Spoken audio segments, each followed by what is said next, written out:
Welcome to the College Football Playbook Podcast. I am Mark Givler. I got a great show today.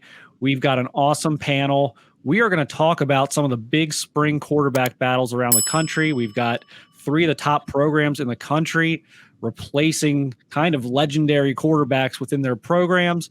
I've got experts from all three markets here, and we're going to break things down. We have Tony Tsoukalis from Tide Illustrated covering Alabama. We're going to talk about Alabama's situation. We have Jed May from UGAsports.com. Going to talk about the defending champs and what they've got going on at the quarterback position this spring. And we've got Tony Gerdeman from BuckeyeHuddle.com to break down the Buckeyes who are about to lose C.J. Stroud to the first round of the NFL draft. First of all, let's throw it right to Tony Tsoukalis here because there's some interesting, I think, developing news right now. It looks like Alabama is going to be in the transfer portal looking for a quarterback. What have you heard on that front so far? Yeah, Notre Dame quarterback Tyler Buchner, who appears to have lost the job to Sam Hartman, entered the transfer portal and visited Alabama. I guess we're recording on Wednesday, so visited Alabama Tuesday night. There's definitely interest on Tyler's side from what I've heard from Notre Dame sources. We'll see how interested Alabama is and what they're telling him in terms of opportunity and if that fits with him. But it certainly seems like a possibility that Tyler Buchner would transfer to Alabama. He's got the connection, obviously, with Tommy Rees, who came over from Notre Dame. You look at Tyler Buchner's stats and his production, and it doesn't necessarily seem like someone that's going to move the needle for the Crimson Tide. But, they had kind of an up and down spring in terms of finding Bryce Young's replacement. Jalen Milroe, redshirt sophomore, and redshirt freshman Ty Simpson both had moments during the spring, but they also were very inconsistent. That kind of followed suit during the 8A game or the spring game over the weekend. So it'll be interesting to see what Alabama does at the quarterback position. It's kind of up in the air, and I know it's the biggest point of concern for our fans over at Tide Illustrated. Obviously, Alabama's been a recruiting machine. There's a lot of talent on the roster. You got to assume whoever is the quarterback is going to have a lot of good infrastructure around him. But what does it say that they're looking at the portal and it's not like getting like Caleb Williams last year at USC or something like that. You're talking about someone who kind of lost out at Notre Dame. How concerning is this in Tuscaloosa? It seems pretty concerning. I think if you're expecting Alabama to get a transfer quarterback, it would be somebody that's more polished than Tyler Buchner. So on the surface, it's pretty concerning.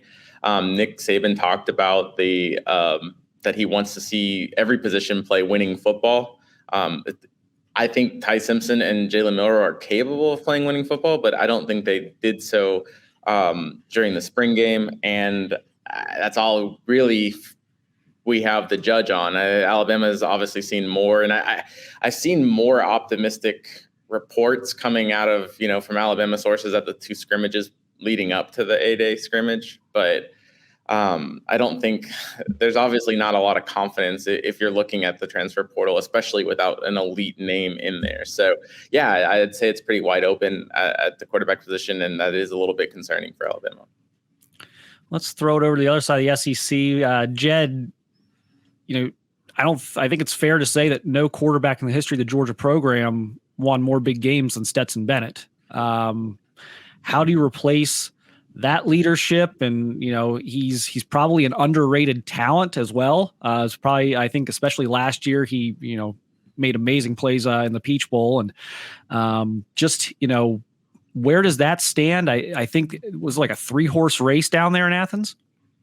Yeah, it's Carson Beck, who came in the class of 2020, Gunnar Stockton, Brock Vandegrift, who was class of 21, and then Gunnar Stockton, who was a true freshman last year. I think when you talk about Stetson, you mentioned his leadership, and he's a guy, even looking back to 2021, when it was him and JT Daniels, and JT started the year, and then Stetson came in, and then it was JT, then it was Stetson. Like, Stetson's a guy who the team kind of rallied around, and he was a great leader. He obviously has the huge confidence and bravado and swagger and whatever about him. And that's huge at that position, especially. And I think, I think the front runner right now would probably be Carson Beck, especially with the performance he had during the Georgia spring game, especially, working with the first team against the first team defense. He had a huge first half. But that's the one thing about him is that he, at least from what we've seen of him, doesn't necessarily have that same, at least outwardly, that same confidence. And he's a guy, I actually wrote a story on him this spring, and he's a guy who has struggled with confidence at points in his football career. He transferred high schools before his junior year. Took him a while to get settled in. And then at Georgia, he came in 2020 thinking, okay, Jake Fromm's gone. I've got a shot, as good a shot as anybody, right, to compete for the starting job. And then Georgia brings in Jamie Newman, JT Daniels, and he's kind of struggled. But last year, when he and let me preface this by saying that it's garbage time, but when he came in, he looked a lot more in control of the offense. Like in years past, he'd come in, he looked deer in the headlights. I play that stands out. He threw a pick six against UAB in 2021. But last year, he completed 26 of 35 passes, 300 yards, 310 yards, 4 touchdowns, and most importantly, no interceptions. And again, it's garbage time. 8 of a lot of those stats came against Vanderbilt. So like you got to take it with a grain of salt. But just the outward, the poise and I don't know what I'm trying to say. He just looks a lot better to the naked eye, I guess, than he has in years past. So as we come out of spring, I think it would be Carson Beck that's kind of got the inside track there. How did they get Stetson Bennett to leave? I mean, they tried to get him to leave. Once or twice? He came back. He's and then they wanted him back, and so they finally. It's hard with the AARP stuff and going with student loans. Like it's hard to get all that kind of figured out. And listen, the coaching staff has said and when Todd Monken was still in Georgia, he said this, we kept telling ourselves that this Bennett kid wasn't good enough, and he kept proving us wrong. So he's like you said, he's a legend. He won so many big games, made big plays to win said big games, especially in 2022. But I think another question is he made so many plays with his legs, right? He can scramble, he can extend plays, and Carson Beck is athletic, but not to the same extent that Bennett is. And I think when you look at Brock Vandagriff and Gunnar Stockton, especially, that's what those guys bring. They have more of a running dimension to their games. That is helping them in this quarterback competition. I know when you look at Vandagriff with the ones during G-Day, he struggled. He did have some passes dropped. He threw a bad interception, which he told reporters after the game, I just got greedy and tried to float a ball in toward the sideline, got picked off. So, and that's the stuff you can't, especially at Georgia with the running game they have and obviously what they've done on defense. You need a quarterback who is going to take care of the ball, not do stupid things like throwing interceptions into coverage. So, and then this is a battle that's going to go through the fall. I think I'm by no means saying that Carson Beck has this thing wrapped up. A lot can change. Carson Beck in 2021, Kirby Smart said he was going to be the starter. He was the number 2 if anything happened to JT Daniels, and then things didn't go well in practice. Stetson Bennett takes over, and obviously we went from there. So I think it's going to go through the fall. But again, I think it's Carson Beck's job to lose, I would say right now. It's a pretty fair way to characterize it. No portal hunting?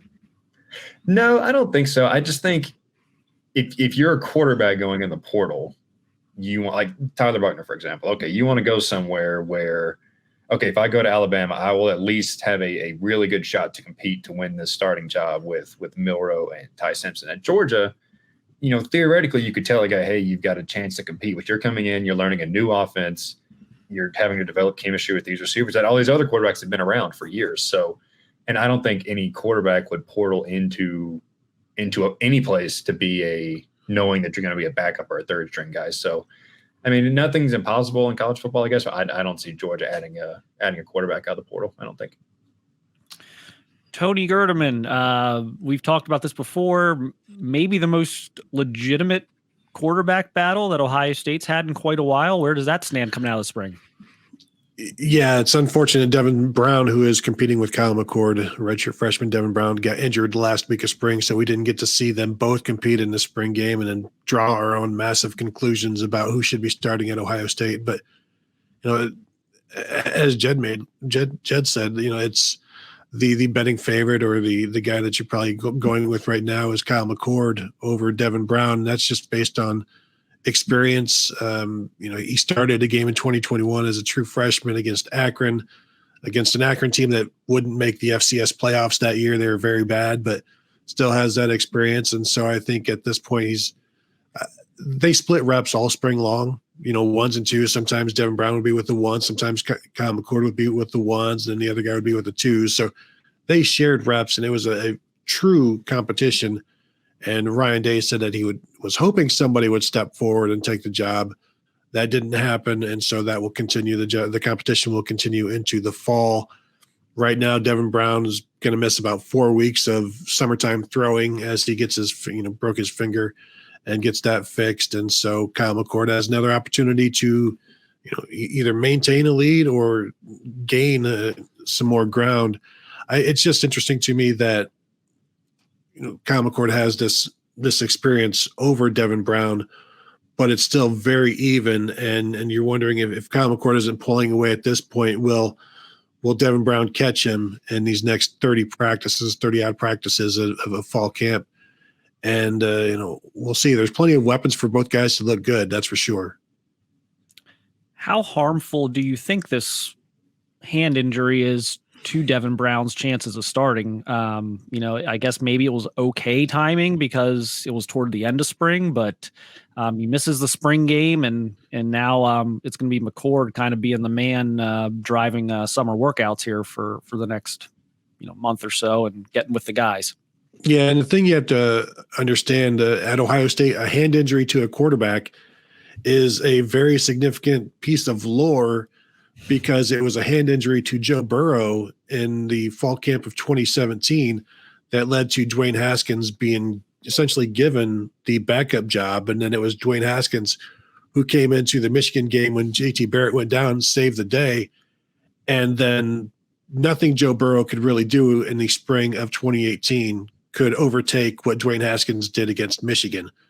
And so when they couldn't tell Joe Burrow, you're going to be our starter in 2018, he left for LSU, all because of this hand injury when he was the backup quarterback.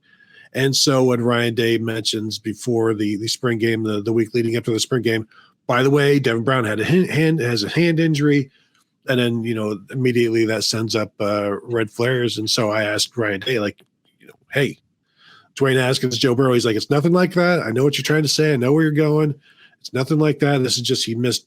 It's going to miss a week of spring practice. That's it. And pick up fall camp. Everything will be even. Everything will be fine. Don't read into it too much like that. But certainly didn't help Devin Brown.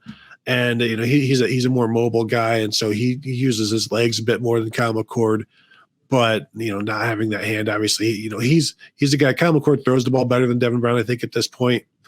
And so anything to do with the throwing hand, the throwing arm is that's going to set Devin Brown back a bit, but not so much that he can't catch up, as Ryan Day said. Let's throw up the graphic we have here because I want to point this out. This is the all-time pass attempts of the most, I guess, experienced quarterback on each of these rosters. So Jalen Milroe of Alabama is the most experienced quarterback on these three rosters with all 60 career pass attempts. The question says, is experience necessary? Tony Tsoukalos, do you think the lack of experience is the biggest factor in Alabama kind of going portal hunting here a little bit? It certainly has something to do with it. But if you're bringing in Tyler Buchner, he has 3 starts to his name. So I don't think that's necessarily. I think it's just consistency. I think that Jalen Milroe has already had 2 SEC situations. He's had 1 start against Texas A&M, but he came in the second half against Arkansas, basically played a whole half. So I guess you would call that 1.5 starts almost. I don't think that that experience is, really any different than Tyler Buchner's, if that's who they end up going with. Obviously, you want to have as much experience as you can, but I think it boils down more to consistency and being able to perform at a winning level, at a reliable rate. And I don't know if Alabama feels it has that yet with Jalen Milroe. Jed, you know, some experience there with Carson Beck. He's been in the program for a while. I think the big thing with Georgia is, so this is a kind of three-way battle at this point. How do you massage that with some of the younger guys? I mean, these are all pretty highly recruited players. Portal entry for, the loser. I mean, how are they going to, the roster management component of this, I think, is very interesting for Georgia. I mean, kind of how are they massaging that? So everything we've heard at UGA Sports this spring has indicated that Brock Vandagriff is not transferring. He's going to stay through the fall. I believe he'll be graduating in the fall, so that's another kind of layer to this. But and he's from the Athens area, so a Georgia degree probably means a lot to him. But yeah, I mean, it's interesting because, like I said, any of these guys are highly recruited. There's a lot of schools that would be interested in them, and we haven't really heard much about Gunnar Stockton leaving either. So, and the funny thing is, last spring, it seemed like it would have been easy for Carson Beck to leave because he's a guy. He at that point he had 2 years at Georgia. Stetson Bennett's not going anywhere after winning a national title. Once he announced he was coming back, obviously. So, and when you ask him, he's like, "Hey, I just love the University of Georgia. I didn't want to leave. I like it in Athens. I like the coaches. I like all that." And I think that's part of what these other guys have. They went from Todd Monken to Mike Bobo at offensive coordinator, but for the most part, the offense is staying the same, most of the same terminology. And then Mike Bobo was an offensive analyst last year, so he's a guy that they're familiar with too. So, and I think as far as experience, what I'm curious with Beck or any of these guys is how do they react in game? Like talking about that leadership stuff I mentioned earlier. Okay, Carson Beck. Last year Georgia was at Missouri and they were down, I think, 10 in the fourth quarter. Situations like that are going to happen even when you roll on and go 15-0, win a national championship. How does Carson Beck rally the troops? How does he react when, an offensive lineman has a crucial holding player? Stuff like that is the stuff that you can't really simulate in a game. You can talk about going against one of the best defenses in the country, getting better, all that kind of stuff. It's the intangibles that I think are the game experience that you can't really replace. And even, in the games he's played in, okay, a guy gets a holding penalty, it doesn't really matter because you're up 40 points in the fourth quarter, So that's what I'll be interested to watch early in the season, although there's going to be a lot of up 40 points in the fourth quarter again early, just the fact of what their schedule looks like. It's UT Martin, it's Ball State. UAB is probably a little better than those two, but still a group of 5 opponents. So it's going to be interesting to see how that shakes out later in the season when Georgia plays, at Auburn. They play at Tennessee, obviously, in November versus Florida. That's really what I'm going to be watching throughout especially the early part of the season. Gerd, it looks pretty stable for Ohio State as far as the transfer portal. I think we've received confirmation from both McCord and Brown that they're not going to be going anywhere in advance of fall camp. Ohio State's schedule, they start with Indiana on the road, which, should be a win, but you never know with these openers. These conference openers can kind of be weird. But then they play Youngstown State and Western Kentucky are their next 2 games before that big road game at Notre Dame at the end of September. Could the Buckeyes pull a Michigan and do what Michigan did last year with McNamara and J.J. McCarthy and kind of flip-flop starts and almost let this thing play out in September? I've also thrown that out there as a possibility. Now, the difference being Indiana is vastly better than anything Michigan had on their non-conference schedule last year. I think their first 2 games were Colorado State and Hawaii, and UConn was in there as well as their other game. And Jim Harbaugh, knowing who he actually wanted at quarterback that year, gave J.J. McCarthy the Hawaii game. This is the second game of the season. Let everybody get the run up in the first game. That's Cade McNamara. Then they go to J.J. McCarthy, and it's like, J.J. McCarthy much better, so let's go with him. I don't think they can do that now. If things are completely even, you play both. You got to see. I think Georgia's a great example. A couple years ago, you're trying not to play the guy that leads you to the national championship. You got to find out who are your leaders. Doesn't matter who the best thrower is, best passer is. It's the guy who moves the ball It's the guy who leads the team. It's the guy who gets everybody together. It's the guy that picks up the first downs. And you think you know who that is by the time the first game rolls around. But sometimes you find out through you need a guy to come in an emergency. Sometimes Alabama took them the last game of a national championship season a couple of years ago. You turn to a guy that gets the job done, and you think you know who it is. And Ohio State has done very well with their quarterbacks. Ryan Day, I think every year he's been at Ohio State, he's had the all Big Ten first team quarterback. I would expect that to continue just because of the offense that they're in. But you don't know until you're actually out there. And I think playing on I believe it's a road game, and playing on the road for the first game of the year, you'll get a better idea of what you have than starting off with Youngstown State and Western Kentucky. So you'll have a decent idea playing at Indiana. And if Kyle McCord or whoever's starting can't handle it, you can't afford to lose that game. So you've got to try to win it with whoever gives you the best opportunity. And if that happens to be the backup, then now you've got two games where you're like, okay, we're going to give you each a start and see how it goes there. I got to think short leash there, right? Yeah. For whoever starts the opener. Yeah. I mean, it depends on the defense, right? Also depends on how well that Ohio State defense is playing. And so, yeah, I think not a long leash, especially if Ryan Day can go into the 2 weeks leading up to the game saying, we're going to play both guys. And he should tell them that. That way they understand, if I do pull you, that was the plan all along, so it doesn't look like you've been benched. Good point there. Kind of another fascinating component to all of this is there are significant offensive changes to the staff at all three of these programs, in addition to trying to find the quarterback. You're trying to marry that potentially with new play callers, new coordinators. Tony Tsoukalos, what have you seen from Tommy Rees so far? And, how much control does he have over the offense under Nick Saban, who I know likes to keep a close eye on things? Yeah, so it's still going to be Alabama's offense. Alabama never really drastically changes their offense, but I do think you're going to see Tommy Rees have different wrinkles. And I think that, the biggest thing that Alabama is looking at is the last 2 years, mostly because they could, you had kind of the offense revolve around Bryce Young kind of making things happen, I think you just kind of let him do his thing. And they became over-reliant on Bryce Young. So I think you're going to need to add, especially with a young quarterback. And if you look at what Alabama does have, they have what should be an improved offensive line, a really deep running back unit. They do have weapons at receiver, although they didn't look great in the spring game.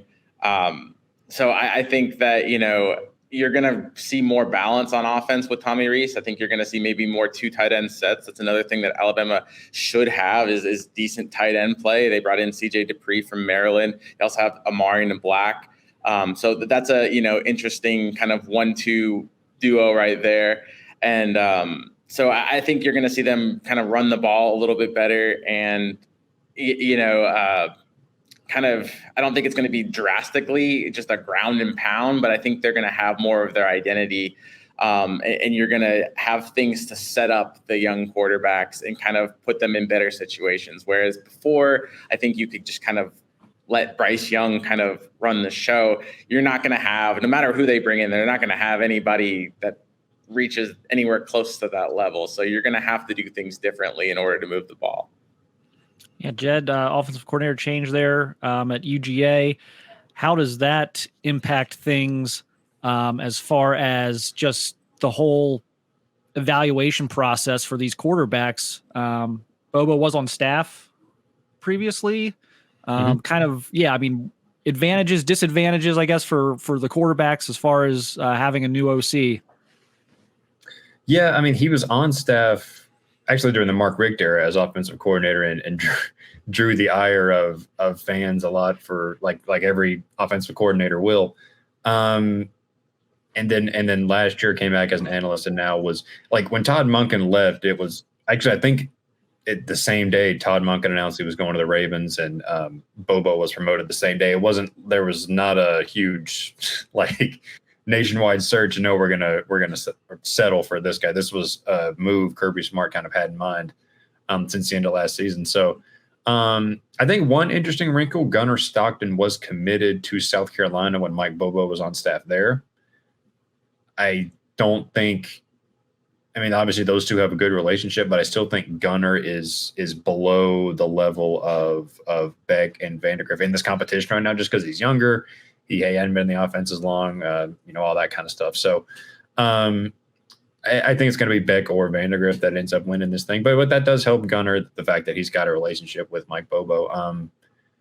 But these guys, it's kind of like Tony just said. It's still the Georgia offense. There will be slightly different wrinkles, terms changed, whatever. But it's still the Georgia offense at the end of the day, which helps when, especially in the case of a Beck and Vandegrift, those guys have spent multiple years in this thing. So they know him, they know the offense. I think it's a little interesting the relationship with Stockton and Bobo, but I still think at the end of the day it's probably going to be either Beck or Vandegrift. Slightly different situation at Ohio State. Gerd, this is always going to be Ryan Day's offense, but Kevin Wilson, offensive coordinator, gets the Tulsa head coaching job. Brian Hartline is elevated. Talk that he's going to be the play caller. We'll maybe see it to believe it. Kind of, how do you think this is going to play out with the new play caller, and how difficult is this for Ohio State with an inexperienced quarterback? And now you don't necessarily have an experienced play caller if they're going to actually give Brian Hartline the reins. Yeah. And you also have the history of promoting guys because you don't want to lose them, which hasn't gone well for Ohio State over the years. You make a guy a coordinator because you don't want to lose him or you feel you have to, and it doesn't work out. But everything that Brian Hartline has done at Ohio State has worked out. And so he called plays this spring. He has Ryan Day right there in his ear as well. And the thing about Ohio State, the offense, like all of the plays essentially get decided midweek. So it's everybody's input, and then actually calling the play, they tell you it's the easy part, even though Ryan Day has been one of the best play callers, I think, nationally since he's been at Ohio State. And so now is this, what happens now with Brian Hartline doing that? Is it a net positive because now Ryan Day will be more focused on defense and special teams, which have been the area of concern. But I'm interested to see how it goes with Brian Hartline, because Kevin Wilson and Ryan Day are two of the best, and Brian Hartline's never called a play other than video games and spring practice, basically. And I think Ohio State has made it look pretty easy over the years. I promise you it isn't, but the week leading up and the game planning makes it easier. So I think I'm expecting it to go okay, but as you said, it's two new quarterbacks, and whoever wins it, it's going to be a different guy than CJ Stroud, going to be a different guy than Justin Fields. So you're going to have to tie the offense to what they do, and it is Ryan Day's offense, but it's still going to be guys that have to be precise and be careful with the ball, and the play calling has to reflect that as well. And you can't forget about the running backs, because it's a loaded running back room. So Brian Hartline has to dial back his want to throw the ball, assuming he does, being a former wide receiver. All right, last thing for you guys. We'll go around the horn here. Start with Tony Tsoukalis. Okay, I'm not even going to say September, because I think that's too early almost for a lot of these situations. I think a lot of guys, there may be quick leashes at all three of these places. By October 1, who is Alabama's starting quarterback? Is it Milroe? Is it Simpson? Or is it transfer portal to be named later? I honestly don't know. I really would have to see the transfer portal edition. And even then, I'm not sure. If you're asking me right now, Jalen Milroe was the first team quarterback during the 8-day scrimmage. So he's also started a game. If everything's even, Nick Saban usually goes on the side of experience. So I'm leaning the slightest razor thin edge to Jalen Milroe. But, if this was one of those confidence picks, I'm not putting a lot of confidence points on it. So I really don't even know. I don't know if Alabama's next quarterback's on the roster. I don't know if the quarterback they start with in game 1 will be the quarterback they start with in game 3. There's so much uncertainty that I guess the only other time that I've seen this much uncertainty with the quarterback position, since I came onto the beat in 2016 was that first season for me on the beat with 2016 when Jalen Hurts kind of came out of nowhere and won the job in the fall. So who knows? Maybe following that model will be one of the 2 freshman quarterbacks on the roster. I have no idea at the moment, but if you're making me pick, Jalen Milroe would be my current pick. So definitely Jalen Milroe, according to Tony Tsoukalos. 1,000% Jalen Milroe for the quarterback. Jed, who we got October 1st when the dust all settles and they've made their decision and everyone's got their quick hooks out of the way and everything else? I think it's Carson Beck. I think he's got the most amount of time in the system. He's got by far the most game experience. And I think he came into spring looking probably like the favorite. Every quarterback had their ups and downs through the spring. And then at G-Day, he looked fantastic. So I think it's his job to lose. I don't foresee him losing it. I think the only question is, because he got all the natural ability in the world, I think the only question is how does he handle those leadership things, the confidence, all that kind of stuff.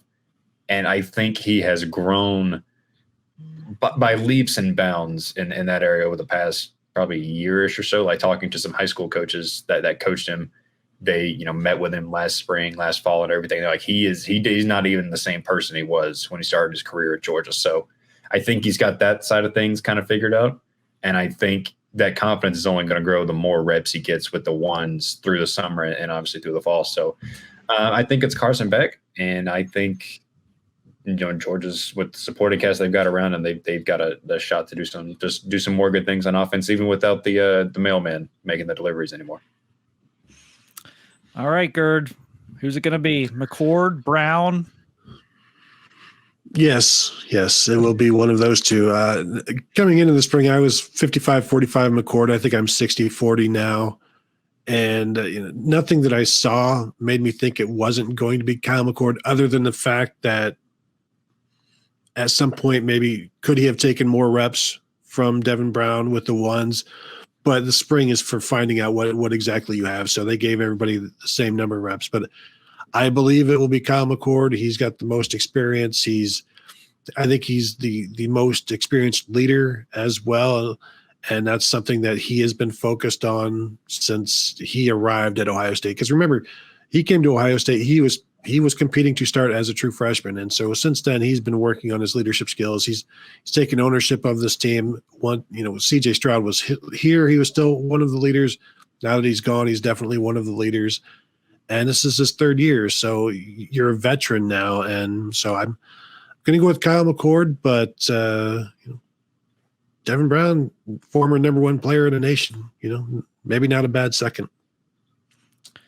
We will see. Lots of time left. It sounds like all these battles are going to go into the fall. So probably be one of the biggest storylines around college football when you've got 3 of the top 4 or 5 ranked teams in the country going into fall camp without a quarterback. So it's almost unprecedented, really, to think about that in combination with the quality of quarterback these schools are replacing. So I think it's going to be one of the biggest storylines in college football this year. And I think it's these decisions are probably going to shape the national championship, if not certainly the college football playoff. So we will keep up on this and appreciate it. Again, you can find Tony Tsoukalos at TideIllustrated.com. Does a great job there. Jed May at UGAsports.com.